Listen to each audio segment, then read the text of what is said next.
so we're now finally tackling the previous one that I said, which is public transportation, which I believe is a kind of an issue here, okay? Someone was asking me, how bad is traffic in Spain? And I'm like, it's bad, but you know, it's easier than here, that's for sure, okay? So I welcome the public transportation team that's gonna tell you how to fix this. Thank you very much, guys. Hi, so I'm Ramona and we're the public transportation team. Everyone who drives in Lebanon knows how annoying it is to be stuck behind a cab or service, which is the Lebanese shared cab. How familiar is this scene? So we wait for long hours in the rain, there's no bus shelter, there's nothing to wait behind. Dozens of taxis pass by and they don't have the same destination at all. As we see here, the taxi is going actually to Daura, but the passengers is going to Kola. So he actually crossed the street all the way from left to right just to ask him, and it's the exact opposite way. So we are here an angry driver because like you'll be stuck in the traffic for hours and it stops every 2 seconds to ask every pedestrian about the destination. So we have here a cab who actually passed the guy with the red pin to the one in the green pin and he don't have a specific destination. Now he's going to the other person who's going to the red pin and he actually skipped a passenger. But what if I can gather all the passengers with the red pins in the same place so it won't have to stop over and over again? So the causes of such problems is the absence of an organized public transportation in Lebanon. As a state, like we don't have public transportation and we have an unorganized private sector, which is an initiative and we have like dozens of it and it makes more problems than it solves it. And finally, like all this chaotic transportation is making Beirut actually bigger than it is. So what if we can gather all these people in one place? What if the service won't have to stop every 2 seconds? And what if all the traffic will go? Hi, my name is Marwan Abdallah. I'm also a member of the public transportation team. My colleague here raised a serious question. What about the communication between the supply and demand, between the people who are waiting for the service, the bus or the taxi, and between the drivers? How can we do that? First, our solution is based on only communication. And the model will be mostly applied in major cities where there's a lot of need for such a service. So, the project is about a bus stop. We all know what is a bus stop, but ours is a smart bus stop. How the model works? First, we have the solar panels, which will give the electricity to the whole system. You have the actual structure of the bus stop as any other one. But the special thing about it is that you'll have a screen directed to the traffic way, and then all the people who are inside the bus stop can put the pin on the destination they are going to. So the driver of the service or the cab will see on the screen that in this bus stop we have 5 people. One of them is going to Kola, for example. One of them is going to Karm al-Zaytoun. One of them is going to Daura. And whatever his destination is, he will stop and he will pick up the guy or the girl who is going to his destination. He will not have to stop if no one in the bus stop is going to his destination. So this is one problem that is solved. Also, we have advertising screens, and it's all led on solar energy to give an incentive for municipalities, companies, and maybe education institutions to invest in such project and make it beneficial, not just a social responsibility project.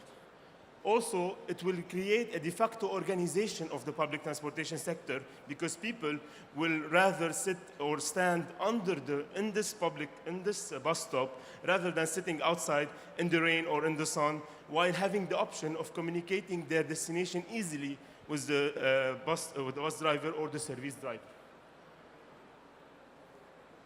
Oops. Okay, so this is the model. As you can see, this is the bus stop, and you have this here, the screen.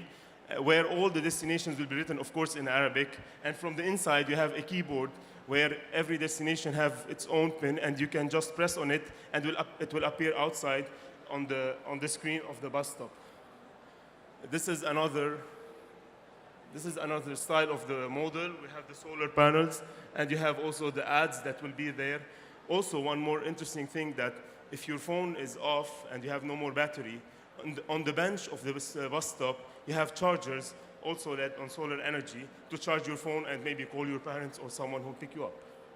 So this is another model. What are the other benefits? One, this is clean energy. Two, it's a rain shelter, because you know here in Lebanon, everyone stands in the rain or in the sun, and they wait in the dark for someone to pick them up or for the service to be going in the same destination that they are.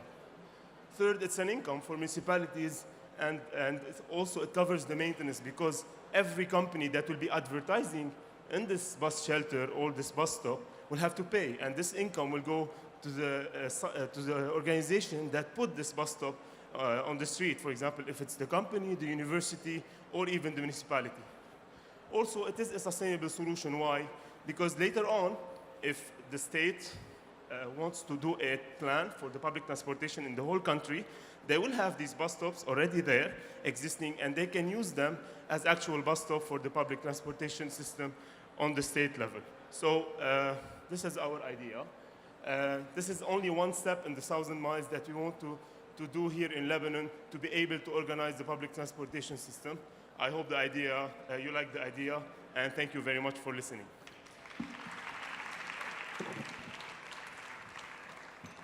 Oh, you guys are running early. Boom, 6 minutes. That was awesome.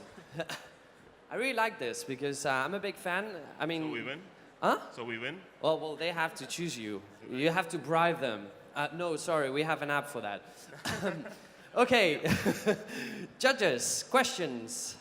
We need our mic for the, oh, there it is. Yeah. Thanks so much for presenting, guys. Thank you. So I just have a question, or more like, I'd like a clarification on your solution and its execution. So basically, there's going to be a bus stop, and so for example, if there's 10 people there wanting to go to 10 different destinations, it's going to show up 10 different destinations. How does the driver get notified, or do they need to drive past the bus stop and then they'll see it? They need to drive past the bus stop. But of course, the screen will be big enough to see it from distance. So if the driver is already driving on the left, he will continue his way if there's no one going to the same destination. Or he will have in his mindset that, yeah, here there's a bus stop, and I have to maybe drive on the right to see the destinations clearly, and then stop if there's someone who's going in the same destination as I am. Got that. I was just wondering whether you guys would think that, having a mobile solution or something that pings a driver when there's someone wanting to go to a certain destination from here would work better, because what you might end up with is a taxi stand, where you've got drivers just piling up on the road hoping that their destination is going to come up next. How do you foresee that happening? Yes, but what about checking your phone while driving? The taxi drivers are already insane. So give them another incentive to use their phones, or I don't know. It will be a little bit tricky for them. I'm building on this question. When you showed the drawing with the red and green pins, I thought, wow, this team is gonna Uberize the service. And then you pinned yourself down with the bus stop. Why? I mean, why did you bring the bus stop back into? I mean, the service was a brilliant idea, especially if through an app or through some interaction on the cloud, you can discover which service is going your way. But people will not walk to a bus stop.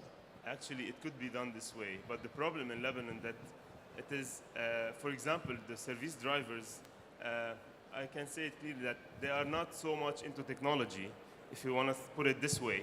And also, this is just one idea for one solution, but maybe we can build on it, on this smart system of the bus stops, to have an application that links all the bus stops together and also links them with the service drivers. But this is just an idea to try, and because maybe the bus drivers or the taxi drivers will not go with it, and they will just keep doing their own road or their own line of the passage that they are doing. I just have something to say too. I use services all the time. It's really different than a taxi, because a taxi will take only one passenger, but the service will stop at every single pedestrian. Yeah, but what we think that even if there is a mobile application, the racing between the service on the right side just to pick passengers will continue the same way. You know, the service lines are predefined. I mean, some of the people are not living in Lebanon, so the service lines are predefined, Daura, etc., etc. So just by saying that I'm going in this direction, people will say I'm on this line. For a large part of the lines, you can actually use an app because here you have to deploy capital in the millions with a bus stop and go negotiate with municipalities. Whereas with an app, you can try your business plan without that. About the budget, we had some estimation about the budget. There's one fixed cost. Let's make it quick, please. Yeah, there's one fixed cost and there's the flexible one. The fixed one is about the solar system, solar panels and the batteries and the lamps. It's around $2,000. And the structure will cost between $1,000 and $3,000, depends on how you want to make it. But the thing is that within 6 months, if the municipality invests in this project, they will get back their cost because of the screens of the ads that will be inside the bus stop, and everyone will be interested, all the companies, as part of their social responsibility to invest in this project. I love it when I tell someone, make it short. Guys, we're running out of time, so we cannot take any more questions. No more questions, but thank you very much, judges. Thank you very much, guys. Thank you.